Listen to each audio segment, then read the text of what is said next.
પહેલા એ પેલું બનાવ્યું છે, આપણે એ બનાવી નાખો. એનું હાલે છે, એનાથી પાવલું રૂપિયો આપણે સસ્તો.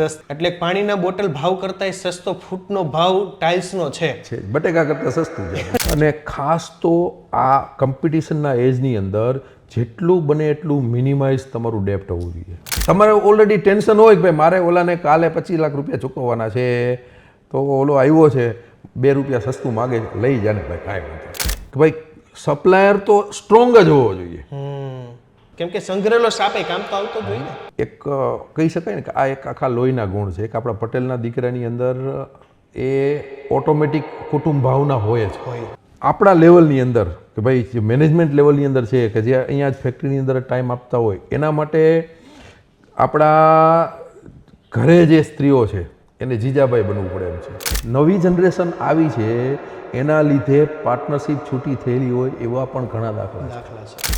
મોરબીના બધા જ ઇન્ડસ્ટ્રીયાલિસ્ટ છે, પોતે જ ભલે ભણેલા હોય કે ના ભણેલા હોય, પોતે MBA છે બધા, કે બસ એટલી સમજ મને પરવરદિગાર દે, સુખ જ્યારે જ્યાં મળે ત્યાં બધાના વિચાર દે. એટલે એ પ્રકારની સાચી વાત છે કે અત્યારે થોડીક ઇન્ડસ્ટ્રીયલ કોમ્પિટિશન હોય, વેપારી એકબીજાના ભાવથી ખેંચી જવા માટે એ પ્રકારનું હોય, પણ સારી પ્રોડક્ટ તમે ડેવલપ કરી શકો, તમે નવી સારી પ્રોડક્ટ ડેવલપ કરી શકો, અલગ અલગ સરફેસીસ ડેવલપ કરી શકો. લિવોલા કર્યું ને અમે, ત્યારે લિવોલાની અંદર અમે પહેલેથી જ આખી જે પ્લાન્ટનો કન્સેપ્ટ હતો, ભલે અમારે સાઇઝ 2x4 જ કાઢવાની હતી, પણ આખો જે પ્લાન્ટનો કન્સેપ્ટ હતો ને એ 4 ફૂટના પટ્ટાવાળો લીધો. બરાબર. કદાચ ફ્યુચરની અંદર મોટી સાઇઝ કાઢવી પડે, 4x4 કાઢવી પડે કે 4x6 કાઢવી પડે, બરાબર, તો આપણને એ યુટિલાઇઝ થઈ જાય.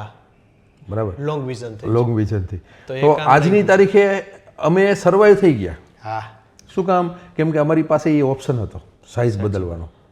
બરાબર, તો નાની સાઇઝ 2x4ની સાઇઝની અંદર અત્યારે એટલી બધી કોમ્પિટિશન છે, તો એની અંદર અમે શું કરીએ કે ભાઈ ચલો ઓકે વાંધો નહીં, જે રેગ્યુલર સરફેસીસ છે આપણી પાસે નથી પ્રોફિટ માર્જિન, એની અંદર આપણે કંઈક સમથિંગ એક્સ્ટ્રા મૂકો, અલગ અલગ સરફેસ મૂકો, લોકોને ગમે એવા નવા કન્સેપ્ટ આપો.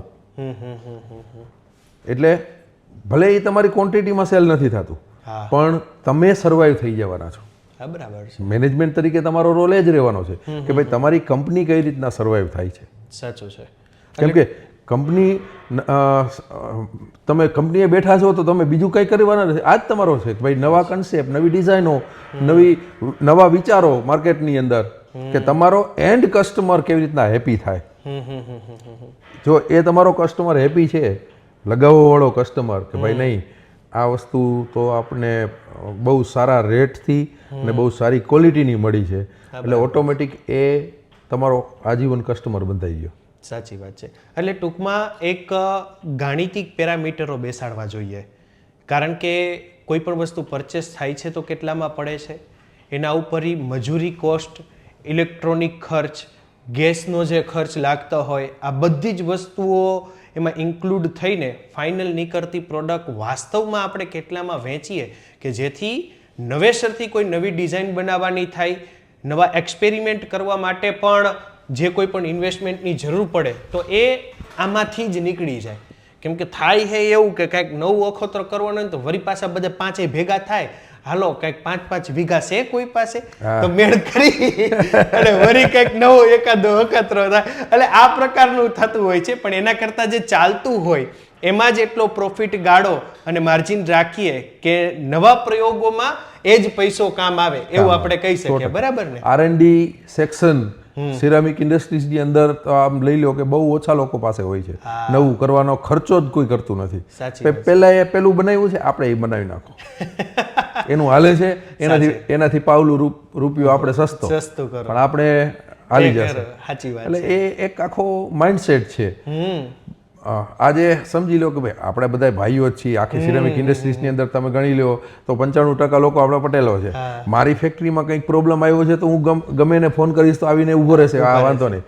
પણ જો કંઈક માર્કેટિંગમાં તકલીફ પડી તો તકલીફ મોટી, કેમ કે ત્યાં આપણે સપોર્ટ નહીં કરીએ. એક યુનિટીની જરૂર છે ખરેખર, બરાબર છે. એક મેનેજમેન્ટ માટે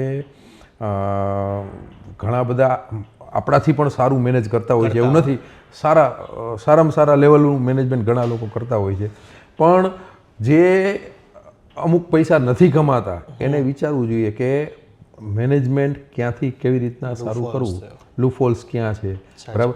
ખાલી આ એક જ પિલર છે એવું નથી, આના સિવાય ઘણું બધું હોય છે, પણ આનાથી પ્રોપર તમે સિરામિક ઇન્ડસ્ટ્રીઝનું મેનેજ કરો તો તમને સારું એવું તમે કમાઈ શકો છો, સારો એવા લેવલ ઉપર તમે એક તમારું નામ માર્કેટમાં તમે બનાવી શકો છો, બરાબર છે. આ પણ કંપની છે કે જ્યાં સારું મેનેજમેન્ટ છે અને સારા રેટથી સારી પ્રોડક્ટ તમને આપો છો.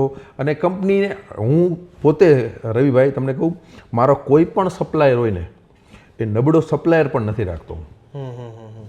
સાચું કે ભાઈ સપ્લાયર તો સ્ટ્રોંગ જ હોવો જોઈએ, કેમ કે સપ્લાયર સ્ટ્રોંગ હશે તો શું થશે, તમારી કંપની સ્ટ્રોંગ રહેશે. આજ સમજી લ્યો કે ભાઈ કંપનીને જરૂર પડી 15 દિવસ ભાઈ હું પૈસા નથી દઈ શકું એમ, તો સપ્લાયર એવો હોવો જોઈએ કે ભાઈ કાંઈ વાંધો નહીં, તમે આટલા ટાઈમ મને પૈસા ટાઈમે આપેલા છે, મહિના દિવસ પછી આપજો. હા સાચું. વિશ્વાસ માર્કેટની બ્રાન્ડ વેલ્યુ ટકાવી રાખે એ જરૂરી છે કે માર્કેટની અંદર તમને લિવોલાને માલ દેવા માટે, હું અહીંયા છું કે નહીં, પણ લિવોલાનું નામ એવું છે કે ભાઈ એને માલ દેવા માટે લોકો તડાપડી કરતા હોય છે કે ભાઈ અહીંયા આપણે ઉપાધિ જ નથી, કદાચ 15 દિવસ પૈસા નથી આપવાનો તો 15 દિવસ પછી એક કંપની એટલી સદ્ધર છે.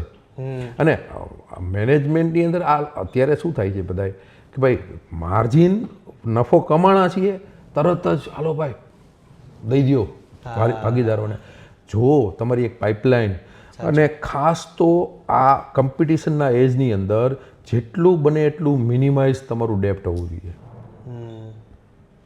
જેટલું ડેપ્ટ તમારું ઓછું, બરાબર છે, એટલો જ તમને ધંધો કરવાની મજા આવશે. તમે કસ્ટમરને ના પાડી શકશો.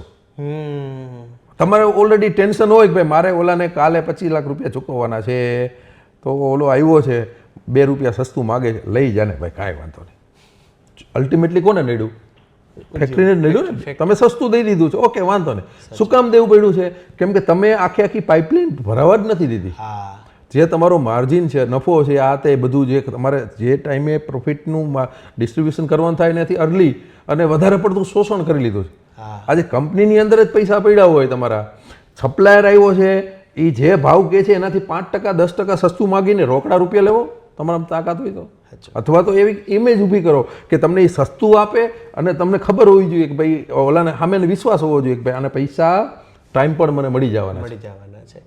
ટ્રસ્ટ બિલ્ડઅપ પરચેઝિંગમાં પણ ટ્રસ્ટ બિલ અને વેચાણની અંદર પણ ટ્રસ્ટ બિલ. કેમ કે આમ તમે કેલ્ક્યુલેશન મારો તો ગામમાં 20 રૂપિયાની પાણીની બોટલ જડે છે અને 18, 16, 17, 14 માં ટાઇલ્સ વેચાય છે. એટલે પાણીના બોટલ ભાવ કરતા સસ્તો ફૂટનો ભાવ ટાઇલ્સનો છે, બટેકા કરતા સસ્તું છે. એટલે એ પેરામીટરો થોડાક જોવા પડે એવા છે. પછી જ્યારે 2 રૂપિયા 3 રૂપિયાનો ગેસનો વધારો થાય એટલે પછી ઓહાપો થઈ જાય, તકલીફ પડી જાય, નથી સર્વાઈવ કરી શકતા. અને હાચવા જેવા વેપારીઓ પછી હચવાતા નથી, કેમ કે અહીંયા કમિટમેન્ટની કોઈ કિંમત નથી રહેતી. સામે જો માર્જિન એટલું રાખેલું હોય, ગેપ એટલો રાખેલો હોય, તો કદાચ એને એ ભાવમાં દેવું પરવડે, કેમ કે એટલું પેન્ડિંગ પડ્યું છે. કેમ કે સંગ્રહેલો સાપે કામ તો આવતો જોઈએ ને, એના જેવો છે સમય પ્રમાણે. એટલે એ માઇન્ડસેટ પણ એક લીડરશિપની અંદર જરૂરી છે એવું આપણે કહી શકીએ છીએ. પરચેઝિંગની વાત થઈ, મેનેજમેન્ટની વાત થઈ, સેલિંગની વાત થઈ, આ બધાની વચ્ચે ઘણી વખત ઉદ્યોગની અંદર, ઉદ્યોગકારની અંદર આવતી નવી પેઢી રિલેશનોને મહત્વ નથી આપી શકતી. એ પછી પારિવારિક રિલેશનો હોય તો પણ ભલે, અને વ્યક્તિ વચ્ચેના ઇન્ડસ્ટ્રીયલ જે પાર્ટનર્સોના બોન્ડિંગ હોય એ પણ ભલે.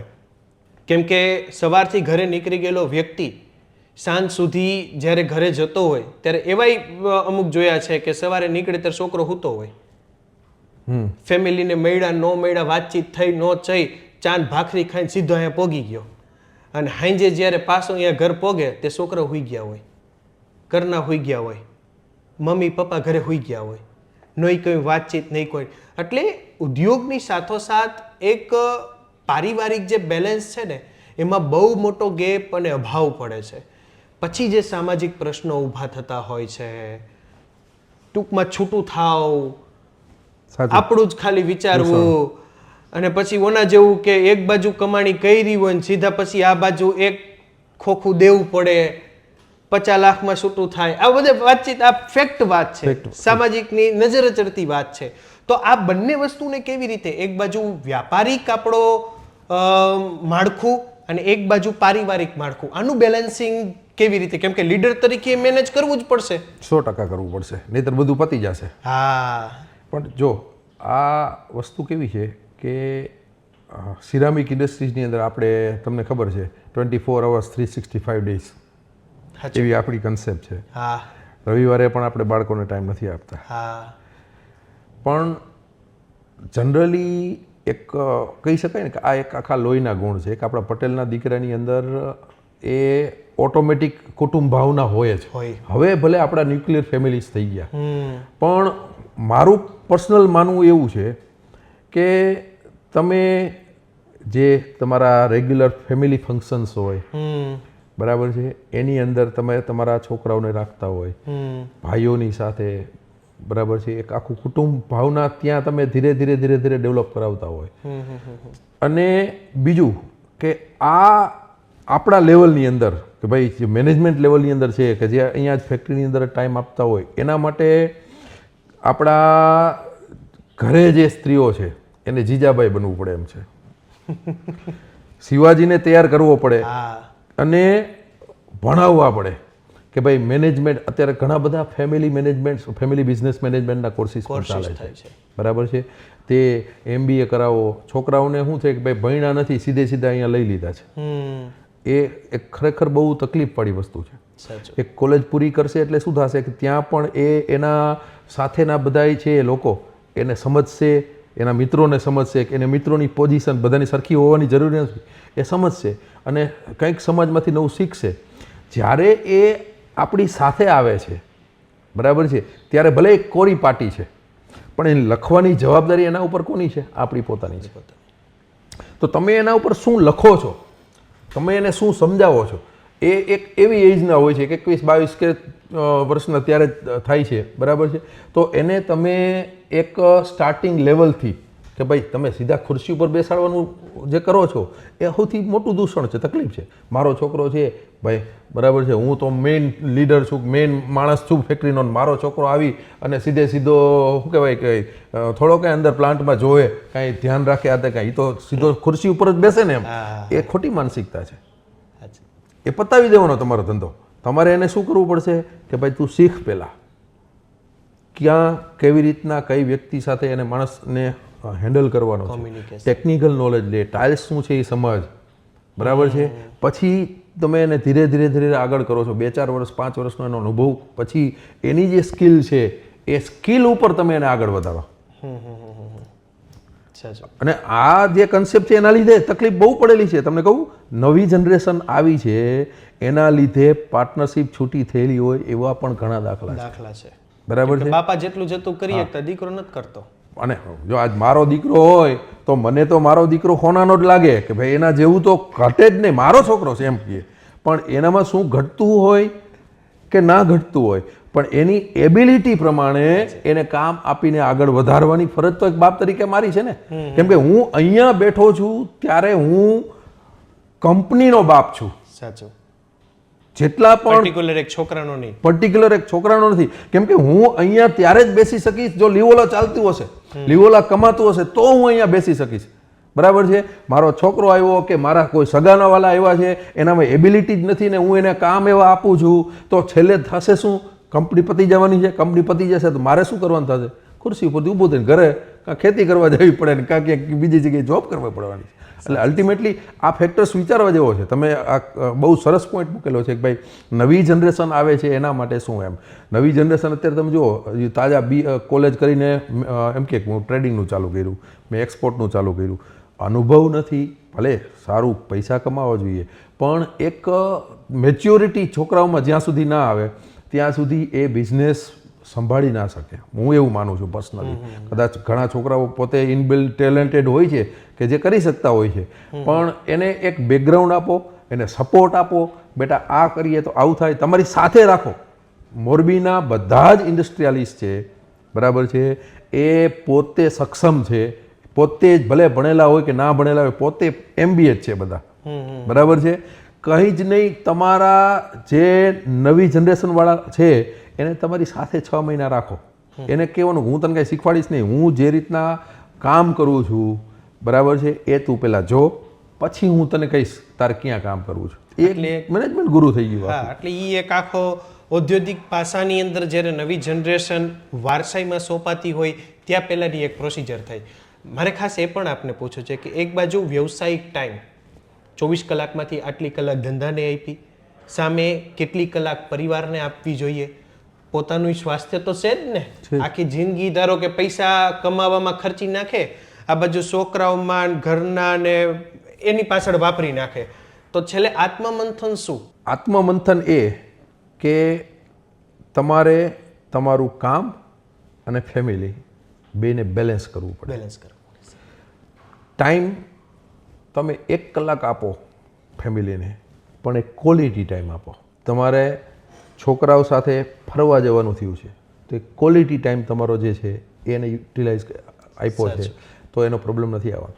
બીજું, સૌથી પહેલાં હું એવું માનું છું કે હું ખુશ રહીશ તો હું બધાને ખુશ રાખી શકીશ. સાચી વાત. અને મારે ખુશ રહેવા માટે શું જરૂરી છે કે ભાઈ મને ગમતી પ્રવૃત્તિ કરવાની. ધંધો તો ઓકે ભાઈ, રેગ્યુલર દરરોજ આપણે કરવાનો જ છે, પણ એના સિવાયની મને ગમતી પ્રવૃત્તિ શું? વાંચન છે, લેખન છે, કોઈને પેઇન્ટિંગના શોખ છે, કોઈને મ્યુઝિકનો શોખ છે, કોઈને ગાવાનો શોખ, કોઈને ફરવાનો શોખ છે, કોઈને આમ શાંત જગ્યાએ બેસવાનો શોખ છે.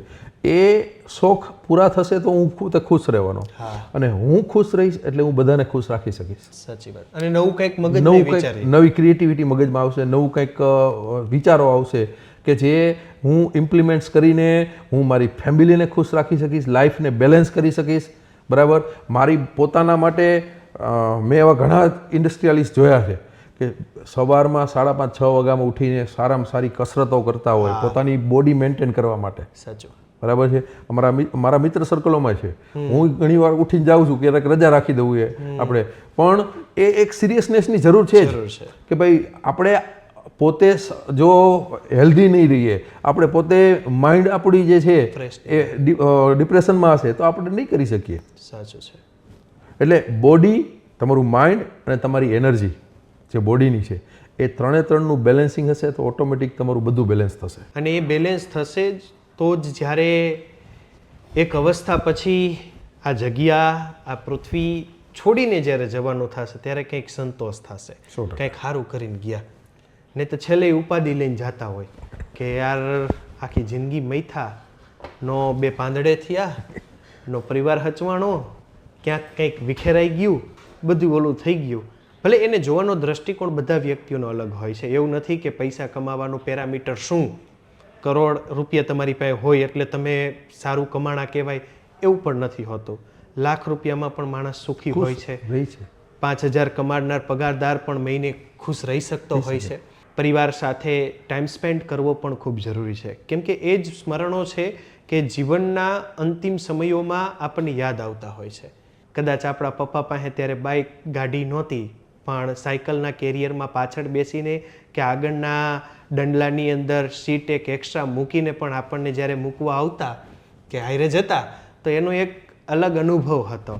એ સ્મરણો આપની સાથે રહે, પારિવારિક બેલેન્સ રહે, પૈસો ખૂબ કમાઈએ, અને મોરબીના પાયામાં જેમ ઉદ્યોગ છે એમ ઔદ્યોગિક મેનેજમેન્ટ પણ ક્યાંક ને ક્યાંક છે, જે સ્કિલ આપમેળે ડેવલપ થતી હોય. એટલે તો મને લાગે છે અત્યારે એક સર્વે કદાચ કરવામાં આવે તો સિરામિક કારખાનાની અંદર વગર MBA ના ઉદ્યોગપતિ જાજાય છે. કા વધારે હે ને, બહુ ઓછા હશે. MBA કરેલા તો નવી જનરેશન હશે કદાચ હશે, બાકી પણ છતાં એ સુખી છે. પણ અત્યારે 7 ચોપડી ભણેલા પણ MBA થી માસ્ટર છે. સાચું છે બધા. એટલે પુસ્તકથી પર રહીને વાસ્તવિક અનુભવોને સ્વીકારીને જે કંઈ પણ આપણે આપણી સૂઝબૂઝથી ડેવલપ કરી શકીશું, વધારી શકીશું, સમજણથી કદાચ આગળ વધી શકીશું, તો મને લાગે થોડુંક વધુ આ ઉદ્યોગને પણ આગળ લઈ જવામાં મદદરૂપ થશે. કારણ કે ઘરે કંકાસ ચાલતો હોય તો અહીંયા ક્યાં કારખાનામાં ટાઇલ્સમાં ડિઝાઇન નવી ડિઝાઇન લાવવામાં વિચારમાં હું જ પડશે આપણને. સાચું. અહીંયાનો ખાર અહીંયા ક્યાંક કોક ઉપર ઉતરી જાય, હા, અને અહીંનો ઘર ઘરે ક્યારે ઉતરી જાય. એટલે બધી બેલેન્સિંગ એક બોર્ડર રેખા ખૂબ જરૂરી છે કે એકબીજાના ટેમ્પરેચર એકબીજાની જગ્યા ઉપર પાસ ન થાય. ટૂંકમાં આટલું બરાબર ને? અહીંયાથી નીકળ્યા હા એટલે આપણે ફેક્ટરીનું ટેન્શન ભૂલી જવાનું, ઘરનું લેવાનું. હા, બસ. ઘરે ગયા એટલે ત્યાં બધાને હેન્ડલ કરી લેવાનું. સાચે છે. અને જેમ આપણી ઘરે આપણે આપણા સંતાનોને પંપાડીને ક્યારેક જરૂર પડે તો વઢીને જે રીતે સાર સંભાળ રાખીએ છીએ, કદાચ એ જ રીતે આપણી સાથે જોડાયેલા આ વ્યવસાયિક પરિવારને કદાચ આપણે સાચવીશું તો લગભગ વાંધો નહીં આવે. બરાબર ને? 100%. રેડી કે બીજું કઈ? યસ. છેલ્લે એક જ વાત કેવી છે કે બસ એટલી સમજ મને પરવરદિગાર દે, સુખ જ્યારે જ્યાં મળે ત્યાં બધાના વિચાર દે. વાહ. એટલે એ બધાના વિચારો સાથે, પોઝિટિવ એનર્જી સાથે આપણે પ્રોગ્રેસ કરતા રહીશું. આ ઉદ્યોગને આ ક્ષેત્રમાં આપણું થઈ શકે એટલું પરસેવો કયો, સૂઝબૂઝ કયો, વિચારો કયો, સમય કયો આપીને જે કંઈ પણ ડેવલપ કરશું એ યોગદાન આવનારા સમયમાં આવનારી પેઢીને પણ ખૂબ ફાયદાકારક રહી શકશે. Thank you so much sir. અમારી સાથે જોડાવા માટે વિનોદભાઈ આપનો ખૂબ ખૂબ આભાર. સરસ. Thank you very much. Yes, thank you so much. અમારી સાથે જોડાવા માટે આપ લોકોનો ખૂબ ખૂબ આભાર. આવતા એપિસોડમાં નવા કોઈ ઉદ્યોગપતિ સાથે, નવી વાત સાથે, સિરામિકની વાત સાથે આપણે મળતા રહીશું. Thank you so much.